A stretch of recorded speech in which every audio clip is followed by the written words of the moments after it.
Ya está. No, claro, muchas cosas allí.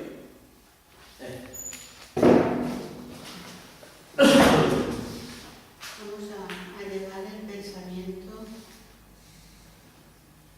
a Dios nuestro Padre, al Maestro Jesús.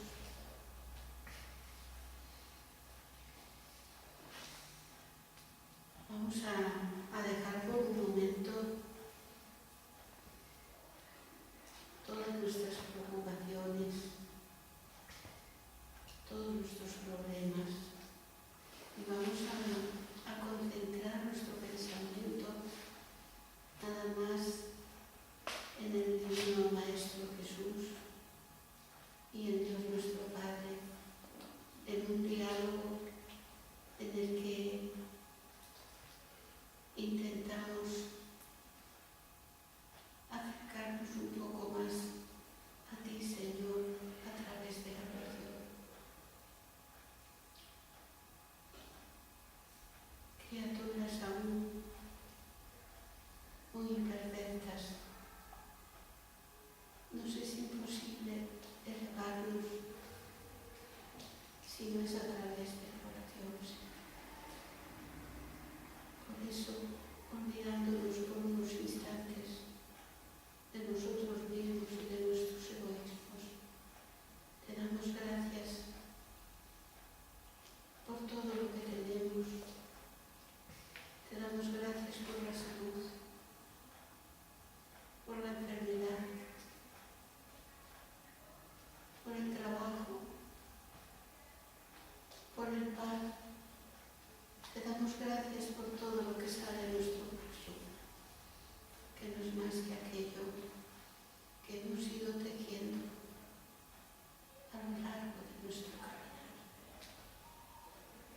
Te pedimos misericordia, Padre, para aquellos que desencarnaron en el día de hoy. Sí, de que puedan tener un tránsito al mundo espiritual lo más sereno posible. Sí.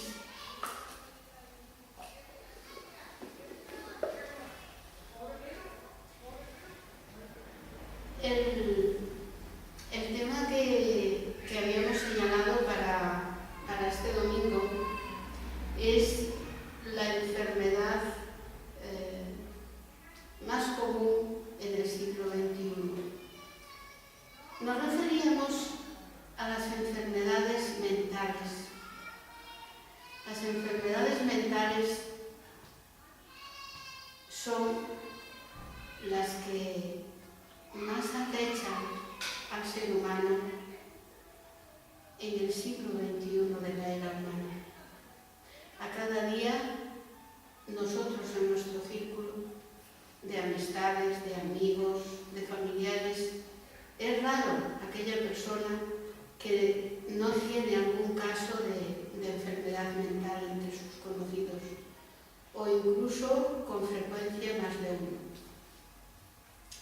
Hemos querido tratar este tema porque muchas personas, por ignorancia, creen que el espiritismo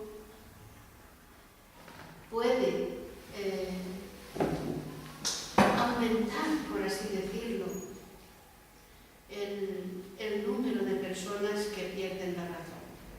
Tenemos que decir que a lo largo de todos estos años yo tengo conocimiento desde la doctrina espírita, desde aproximadamente los años 2004. Tenemos que decir que la experiencia nuestra es todo lo contrario. Con frecuencia a este centro espírita y antiguamente a lo que era el antiguo centro espírita que estaba en mi misma casa, llegaban personas con desequilibrios de variados matices, por así decirlo, y de variados grados. Y lejos de ponerse mal o empeorar a partir de que venían al centro espírita, mejoraban sensiblemente, tanto que hemos tenido casos en que los propios psiquiatras que llevaban sus casos observaron, les pidieron explicaciones de qué habían hecho distinto en sus vidas durante ese periodo de tiempo, porque veían una mejora sensible. Por lo tanto, es falso que el espiritismo no ayude a las personas que tienen algún problema mental, algún problema incluso de alienación mental grave, sino todo lo contrario, les ayuda y mucho. Pero, ¿cómo ve el espiritismo el tema de la alienación mental? ¿Por qué ocurre la alienación mental? ¿Cuál es su origen? Para entender este fenómeno de la alienación mental en sus diversos grados, es necesario comprender cómo funciona nuestra mente y nuestro cerebro. El principio inteligente reside en el espíritu, que está reencarnado en este cuerpo, en cada uno de nosotros. De él vienen todas las reacciones inteligentes del espíritu, en el cual surge la idea. La idea surge en el espíritu y es traspasada a la mente a fin de que, vistiéndola con ectoplasma, es ectoplasma que emana de nuestro cuerpo espiritual, se convierte entonces en un pensamiento. Y ese pensamiento es llevado al cerebro físico, que es el órgano de expresión del espíritu, porque el cerebro es el órgano de expresión de la mente y del espíritu. Por lo tanto, es normal que si el cerebro tiene algún tipo de desequilibrio, esa transmisión de pensamientos no se produzca o se produzca de modo anómalo. También hay que decir que las alienaciones mentales, la enfermedad mental, afecta al perispíritu, de modo que es necesario, ¿verdad?, proceder durante incluso más de una vida al reequilibrio de ese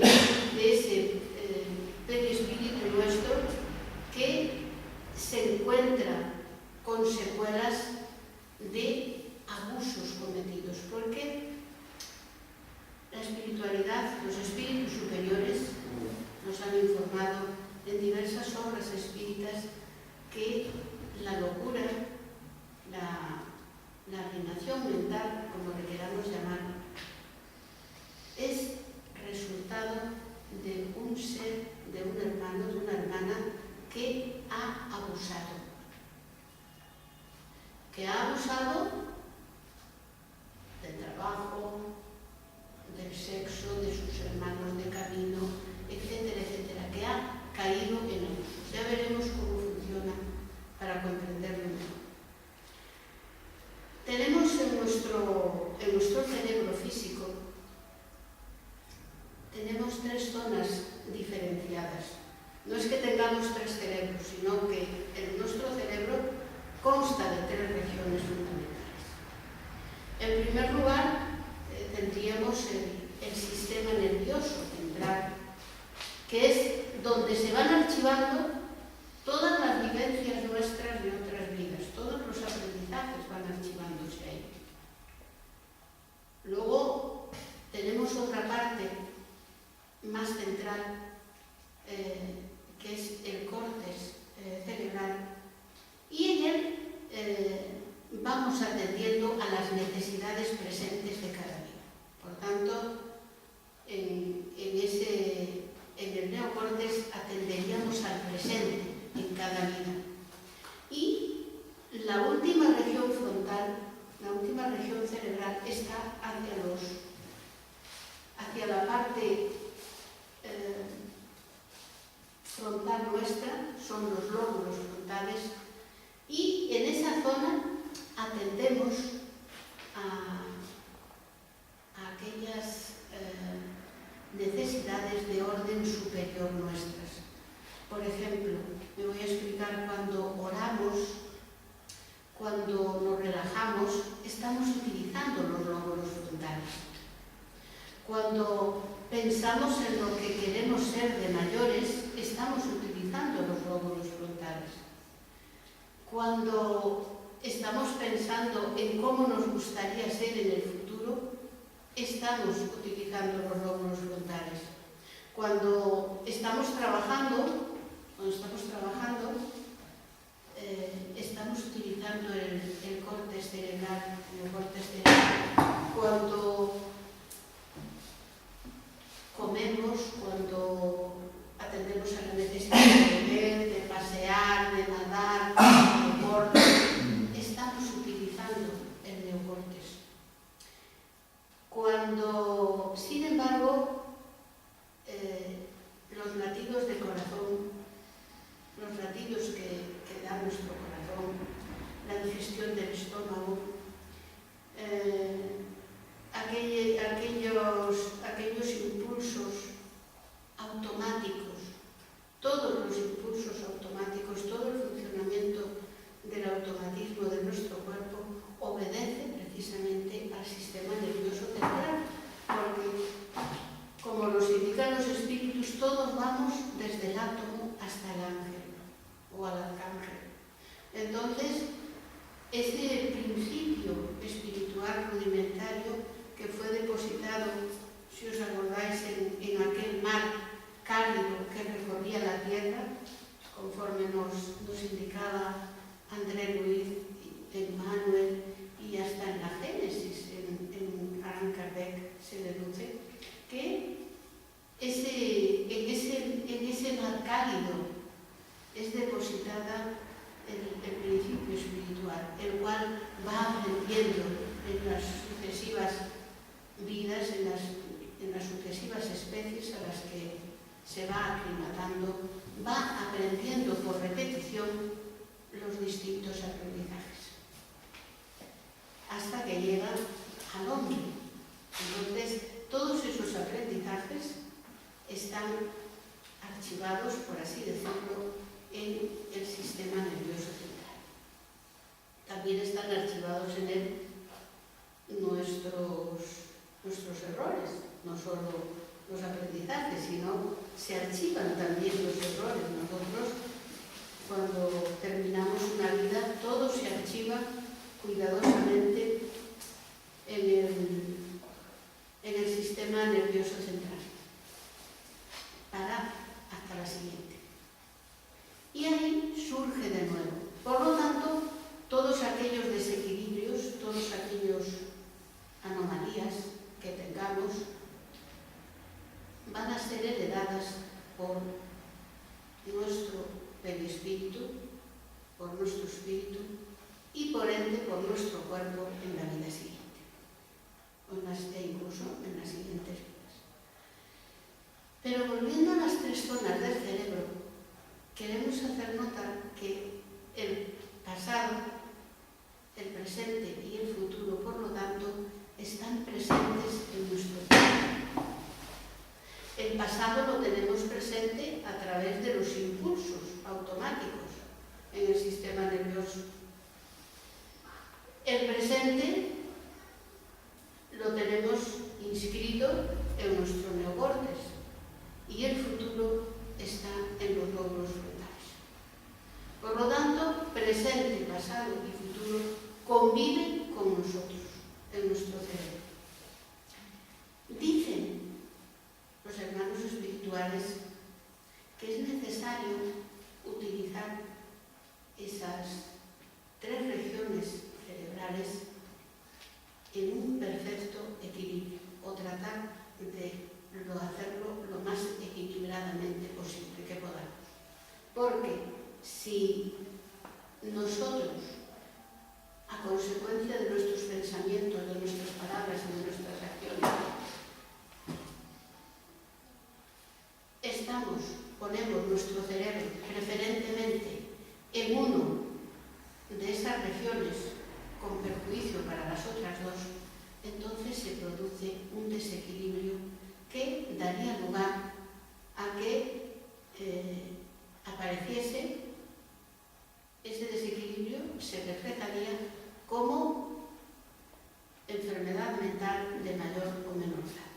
Vamos a ver cómo esto funciona, explicándolo de un modo sencillo para que todos lo podamos comprender.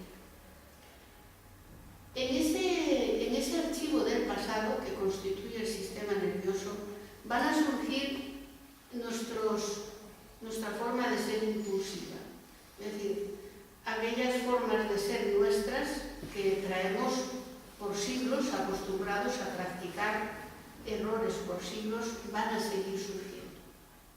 Y van a surgir en el presente, por lo tanto, van a aparecer también en la vida que estamos realizando y van a entrar en ebullición, por así decirlo, en el neocórtex.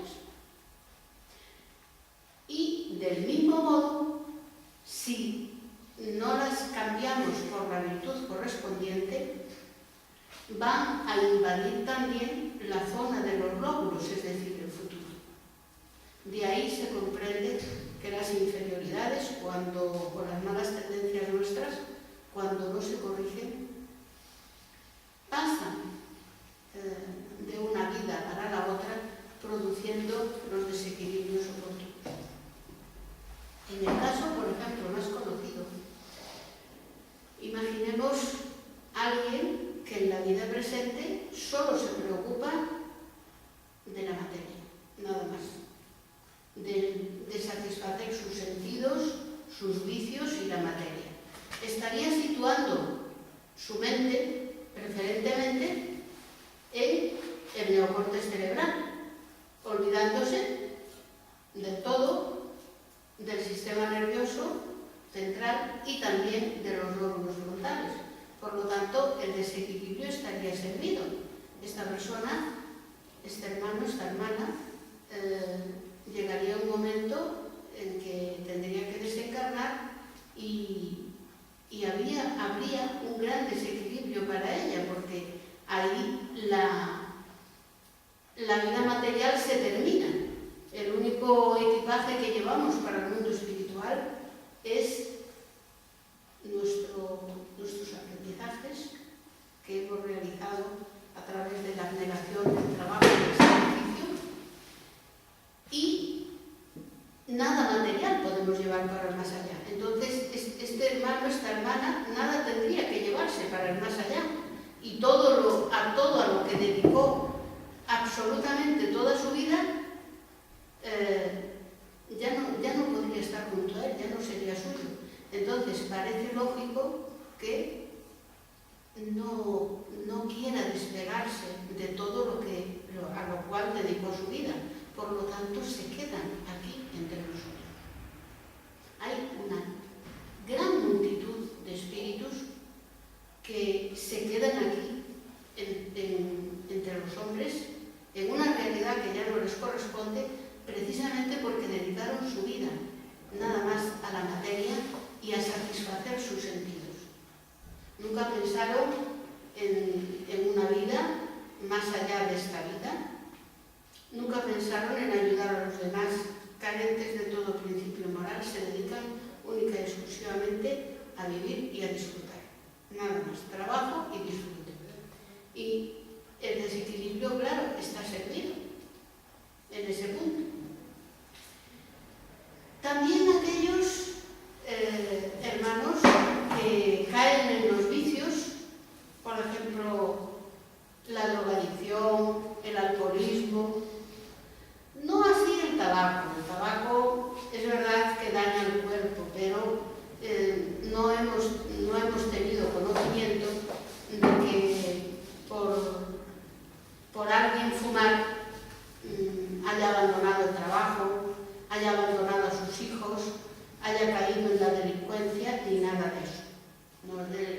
El tabaco en ese punto pues no es tan pernicioso como el alcohol y las drogas. Claro que esto es relativo, daño al cuerpo sí que hace, pero al menos no altera la conducta de la persona. Sin embargo, las otras drogas sí que la alteran, cayendo la persona en las fases finales, en las cuales es mayor la necesidad de ingerir esa droga que cualquier otra cosa que le importe en este mundo. En las fases finales estos hermanos caen absolutamente en el animalismo, en el automatismo. Se conducen más bien como están más cercanos del comportamiento de los animales que de los humanos. Tan solo atienden a las necesidades primarias, ni siquiera eso, porque muchos hasta ni se acuerdan de comer. Está la necesidad que tienen de tomar esas drogas, de ingerir esas sustancias terribles para nuestra salud, que se olvidan hasta de comer. Se olvidan desde luego del trabajo, de su familia, de todo lo que es importante para el hombre. Ellos se olvidan, insisto, pareciéndose más llegando a estar más cerca del comportamiento de los animales que de las personas. Entonces, estos seres caen absolutamente pasan a conducir su vida a través del sistema nervioso central. El neocortes no lo utilizan y mucho menos los lóbulos frontales. El desequilibrio también aquí está servido, como veis. Habiendo desencarnado, el abuso de la utilización de esa zona del sistema nervioso central está conseguido totalmente, y la persona pasará a conducirse como un alienado más que otra cosa, del mismo modo que el materialista. También tenemos el otro caso, aquellos hermanos y hermanas que creen que solo la vida contemplativa les va a hacer felices. Se apartan de los demás hermanos, se apartan de la sociedad y pasan a vivir como ermitaños o anacoretas, preocupándose tan solo de su existencia, alejándose de todo aquello que tenga que ver con la sociedad, con sus otros hermanos de camino. Claro, están todo el día rezando, están todo el día en vida contemplativa, relajados y utilizando, por tanto, los lóbulos frontales, con desprecio absoluto del sistema nervioso central, así como del neocortes cerebral. Claro, cuando llegan del otro lado, cuando desencarnan, también el desequilibrio y el abuso está presente tanto en su mente como en su perispíritu, porque han abusado de colocar continuamente su mente en los lóbulos frontales con desprecio total de las otras dos regiones. Este es lo que nos hablan los hermanos espirituales sobre los orígenes de las alienaciones mentales. Claro que dentro de estos tres tipos hay distintos grados, como bien podremos comprender. No todos los abusos recibirán la misma respuesta, porque depende del grado del abuso. También tenemos que hablar de los obsedidos, en este caso, de las personas que están bajo la influencia de entidades espirituales desencarnadas. Comienza como una influencia leve, como una obsesión simple, va avanzando hacia una fascinación y, por último, una subyugación, en la cual la mente del encarnado, del desencarnado, se sobrepone o se superpone con la mente del encarnado, y cerebro a cerebro están los dos en una simbiosis, traspasándose uno al otro el odio y el rencor y las imágenes terroríficas uno y a otro. Esto es el caldo de cultivo de muchísimas y terribles enfermedades mentales. Pero os estaréis preguntando, ¿ahí la responsabilidad es del desencarnado? Pues no, la responsabilidad es del encarnado, siempre. Uno de los casos que aquí hemos conocido en este centro y del cual podemos hablar, porque no empleando los nombres de las personas, podemos hablar perfectamente del caso. Se trataba de una joven que en otra existencia, según nos fue dicho, por el plano espiritual, había despreciado y se había aprovechado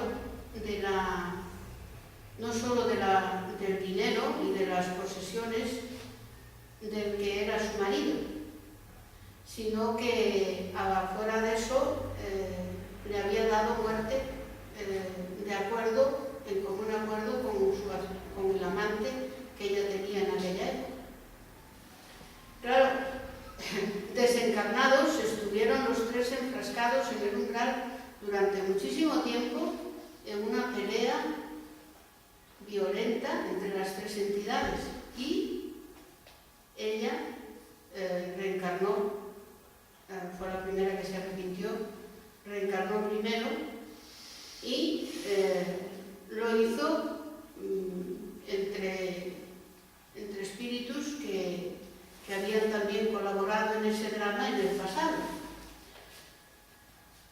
Llevó una vida normal desde niña, a lo que pudimos saber por sus padres, y cuando llegó a la adolescencia empezó a sufrir como ataques de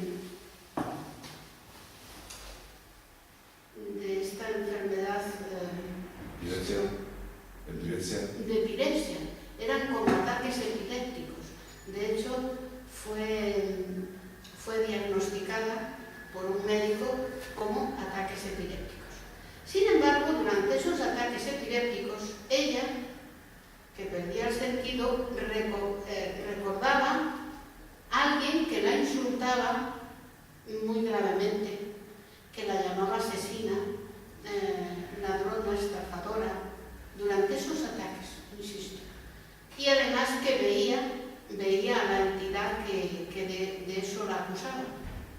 Entonces pasó un tiempo, no sé cuánto tiempo, no lo recuerdo, pero el caso es que alguien le habló de nuestro centro. Todavía el centro estaba en mi casa. Y entonces hasta ahí vino ella y la madre. Ella en la actualidad tenemos que decir que se ha recuperado totalmente, es estudiante de psicología aquí en Sevilla. Y vino ella y la madre para ver porque con las medicinas que le habían dado no mejoraban, los ataques seguían. Y no solo seguían, iban en aumento. O sea, los ataques epilépticos no solo no hacía nada la medicina, sino que iban en aumento.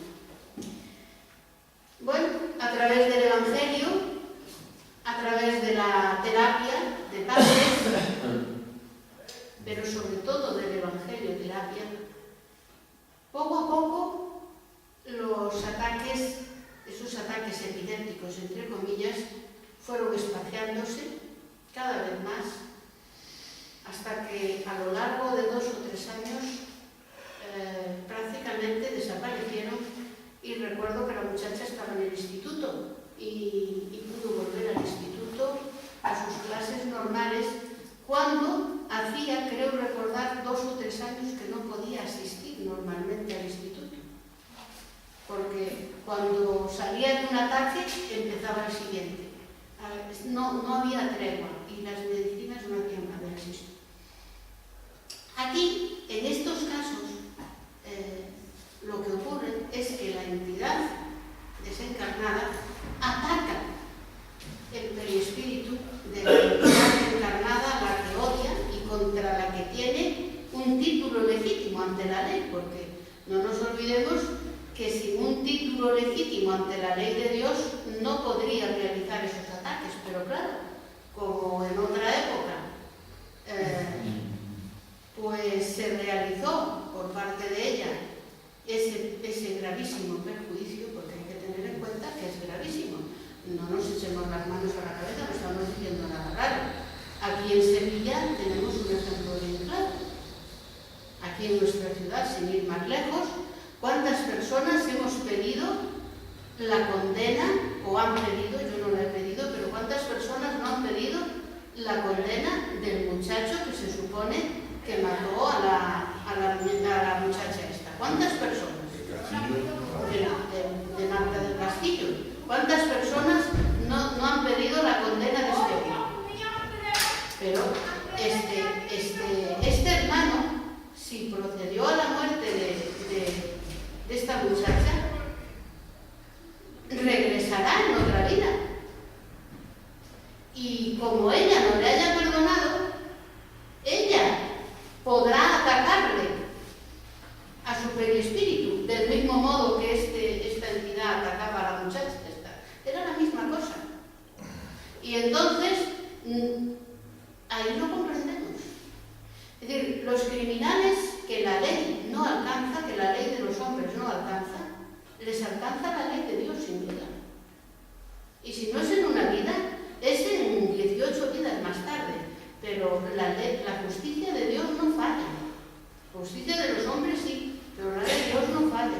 Entonces, queremos decir, por eso indicamos que la responsabilidad es siempre del encarnado.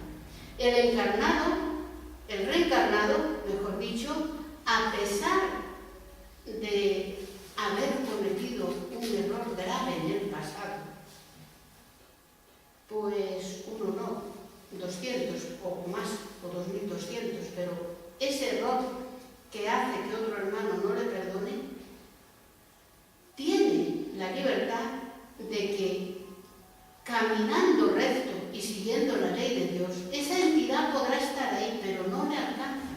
Porque de hecho, esta muchacha, cuando empezó a venir al Evangelio, cuando empezó a comprender por dónde iban las cosas y empezó a cambiar interiormente, la entidad seguía estando ahí, pero no podía hacerle daño. Pero el problema está en nuestras inferioridades. Como hacemos mal diariamente, entonces eso faculta y permite que entidades a las que hemos perjudicado en el pasado nos puedan hacer daño. Por lo tanto, en el tema de la subyugación, que es decir, la obsesión grave, también entidad desencarnada y encarnada caen ambas en esa última región del sistema nervioso central, llevando al encarnado a una alienación mental total y gobernando su vida el desencarnado o por medio de impulsos, única y exclusivamente más cercano, como indicábamos por vosotros hermanos, al comportamiento animal que el de la persona. Este es el origen, queridos hermanos, de las demencias, este es el origen de los desequilibrios mentales, este es el origen de la enfermedad mental, los abusos. Si nosotros respetásemos la ley de Dios en todas y cada una de nuestras vidas, no ocurriría eso. Nosotros Dios dispuso la existencia de esas tres regiones mentales, queridos hermanos, a fin de que sus hijos, o sea, nosotros, pudiésemos caminar hacia Él. Estableció que en el sistema nervioso se archivasen cuidadosamente todos los aprendizajes, del mismo modo que aquellas otras lecciones que rehusamos aprender o que notoriamente practicamos mal. ¿Para qué? Para que a través de eso que nos aconsejó Jesús de conócete a ti mismo, nosotros, viendo que que está fuera de la ley de Dios, corregirla, enderezarla. No es fácil, sabemos que no es fácil. Vencernos a nosotros mismos es la cuestión más difícil. Pero para eso nos dio la segunda zona, el neocortes, que es y la vida presente, la presente reencarnación. El neocortes actúa y nos da información de cómo vencer esas malas tendencias. Y también hallamos ayuda para vencer esas malas tendencias, sobre todo en los lóbulos frontales. ¿Cómo? Orando. En el neocortes tenemos que colocar el vigilar. Ahora, en el presente, yo tengo que vigilar mis pensamientos. Entonces, el orar y el vigilar, habría que colocar el vigilar en el neocortes cerebral, es decir, vigilar nuestros pensamientos ahora mismo. Y el orar lo colocamos en los lóbulos frontales, porque la oración nos reviste de una fuerza y de una energía tal que somos capaces de vigilar nuestros pensamientos y ponerle remedio, desechando aquellos que están fuera de la ley de Dios y dando solo cabida en nuestra mente a los pensamientos que están dentro de la amarás a Dios sobre todas las cosas y al prójimo como a ti mismo. Porque no nos engañemos. No podemos decir, o si lo decimos somos unos hipócritas, que amamos a Dios sobre todas las cosas cuando no soportamos a nuestros hermanos. Ni podemos decir que amamos a nuestros hermanos cuando no amamos a Dios. Porque ¿por qué amaríamos a todos nuestros hermanos de camino? Es incomprensible, no tiene lógica. Les amamos porque amamos a nuestros hermanos de camino porque sabemos que todos somos hermanos e hijos de Dios. Por esa razón les amamos.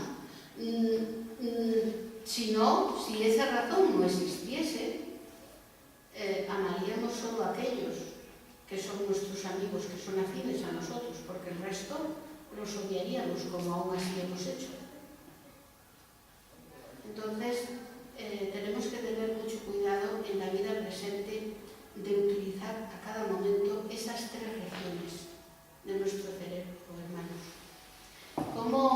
¿Cómo desprenderse del mundo espiritual, del espíritu, si hasta nuestro cerebro físico tiene un lugar, tiene una región concreta para el espíritu?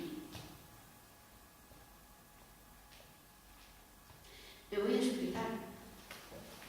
Parecerá un poco asombroso lo que os voy a decir, pero nuestro cerebro tiene un lugar para el espíritu, para las cosas del mundo espiritual. ¿Y cuál es esa parte? Los lóbulos frontales. Los lóbulos frontales están para los ideales del espíritu, están para las cosas que deseamos, para las cosas que amamos. También tenemos una parte dedicada a la vida presente, a las necesidades de cada día. Pero no nos olvidemos de cuáles son las necesidades y cuáles no lo son. Porque muchas veces tenemos que reparar en nuestros impulsos y ver y decir, bueno, ¿esto es una necesidad o no lo es? Y entonces, vigilando si eso es una necesidad o no lo es y pidiendo ayuda a través de la oración, podemos reequilibrar nuestra alma, arrancando poco a poco, día a día, esas hierbas malas que todavía crecen en nuestra alma en nuestro corazón. Y eso hay que hacerlo día a día. Yo muchas veces he imaginado el corazón de los hombres como un pequeño huerto en el que es necesario arrancar cada día las malas hierbas, porque nada más que si dejamos pasar varios días sin vigilar el huerto y sin arrancar las hierbas, luego nos cuesta muchísimo trabajo arrancarlas. ¿Por qué? Porque han invadido las malas hierbas, invaden también las plantas buenas de nuestro huerto. Y entonces, si arrancamos la mala hierba, también arrancamos las buenas. Entonces, cuando en nuestro corazón, cuando en el corazón de los hombres, no arrancamos cada día esas malas inclinaciones que tenemos, ocurre que esas malas inclinaciones echan raíces e invaden nuestros mejores impulsos, los sagrados impulsos que la ley del Señor ha inscrito en nuestro corazón, y entonces nos tornamos espíritus endurecidos. Porque claro, no podemos arrancar ni la mala ni la buena hierba, porque si arrancamos la mala sal, arrancamos también la buena. Por eso debemos de ser muy cuidadosos. Insisto, muchas veces he sentido que el corazón de nosotros los hombres, que nuestra alma era un pequeño huerto. Es una necesidad ir todos los días al huerto y arrancar aquellas malezas antes de que invadan nuestros mejores impulsos, porque si no nos va a ser imposible. El desequilibrio se instalará y vamos a perder nuestro huerto. Y una vez perdido nuestro huerto, no es tan fácil recuperar. Es muy difícil. Si miramos a nuestro alrededor, la enfermedad mental está siendo uno de las enfermedades principales de nuestro siglo. Los médicos no saben cómo atajarlo, porque desconocen las verdades del espíritu. El día que la medicina terrestre se tropiece con el espíritu, ese día, entonces, unido a la veracidad de las reencarnaciones, de la pluralidad de existencias, sabrá cómo tratar a través de la psicología, no de la medicina, de la química, sino a través de la psicología, sabrá tratar el origen de esas enfermedades, que están, como digo, en los abusos.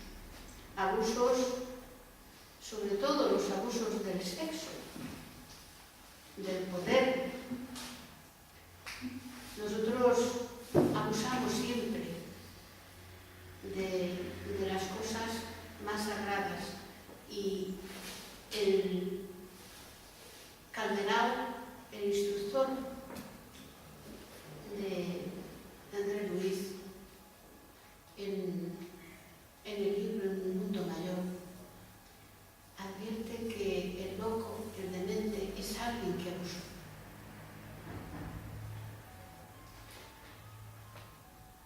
De cualquier faceta, pero abusó. Entonces, tengamos presentes esa gran enseñanza que ya los hindúes habían extendido en los libros de los Vedas, habían extendido el equilibrio.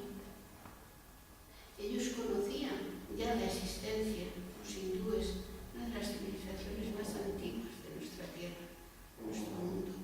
Ellos conocían la existencia de los espíritus superiores, así como conocían la existencia de los espíritus inferiores. Y advertían a la humanidad que vigilase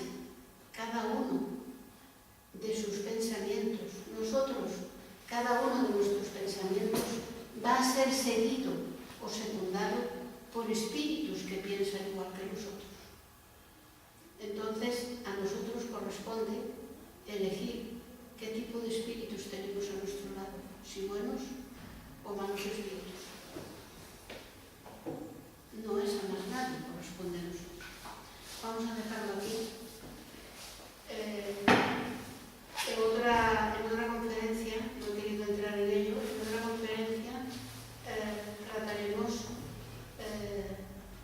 distintas formas de neurosis, esquizofrenías, etcétera, etcétera. Sobre todo que vienen retratadas y que vienen definidas no solo en los libros de Francisco Cándido Xavier, psicografados por Francisco Cándido Xavier, sino también en muchos libros que están psicografados por Nivaldo Pereira Franco y dictados por ese espíritu que perteneció a las filas espíritas en la vida, era un espírita, Manuel Filomeno de Miranda. Ha dictado muchos libros a través de Nivaldo en los que se habla de la locura. También a ellos nos vamos a ir poquito a poco hablando de estas cuestiones tan interesantes a fin de que todos y cada uno de nosotros nos demos cuenta que la enfermedad es un estado mental antes que otra cosa. Es un estado mental que hemos ido cosechando poco a poco a lo largo de 365 días al año, multiplicado por todos los años de reencarnación. Es un estado mental. Allí donde ponemos nuestra mente, allí está nuestro espíritu.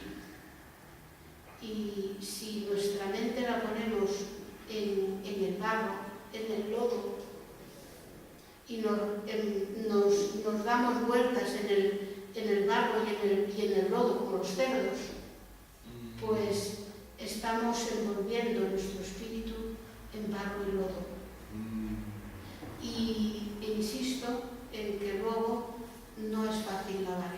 El cuerpo queda en la tumba, como todos sabemos, pero el perispíritu acompaña en la eternidad, durante toda la eternidad, al espíritu y guarda histórico recuerdo de todas las acciones practicadas, de todas las palabras dichas, de todos los pensamientos tenidos en cada una de nuestras existencias.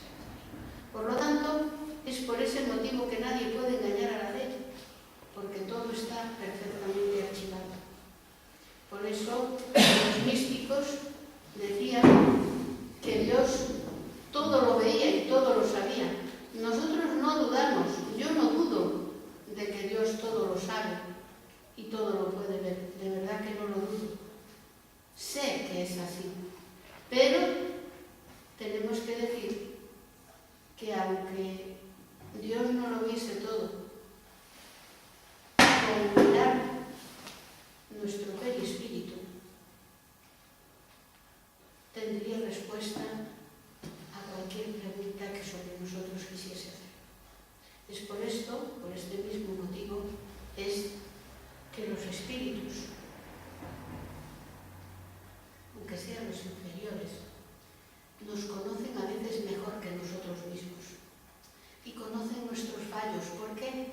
Porque están viendo nuestro mundo espiritual y saben en lo que realmente fallamos. Nosotros ocultamos nuestros fallos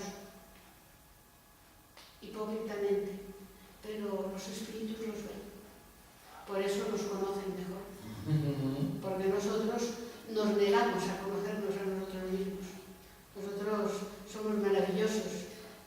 La culpa siempre es de otro. Nosotros somos perfectos. Y los espíritus saben eso. Y explotan esas pequeñas grandes mentiras que son a veces nuestras vidas, ocultando la realidad detrás de la hipocresía y de la impostura. Y por eso Por eso seguimos caminando de la tumba a la cuna y de la cuna a la tumba, arrastrando siempre las mismas debilitudes, los mismos defectos y siempre la misma cosa, manteniéndonos estacionados en el mismo nivel evolutivo cuando otros hermanos ya están en la infinitud, muchos de ellos. Nosotros seguimos estacionados y reencarnando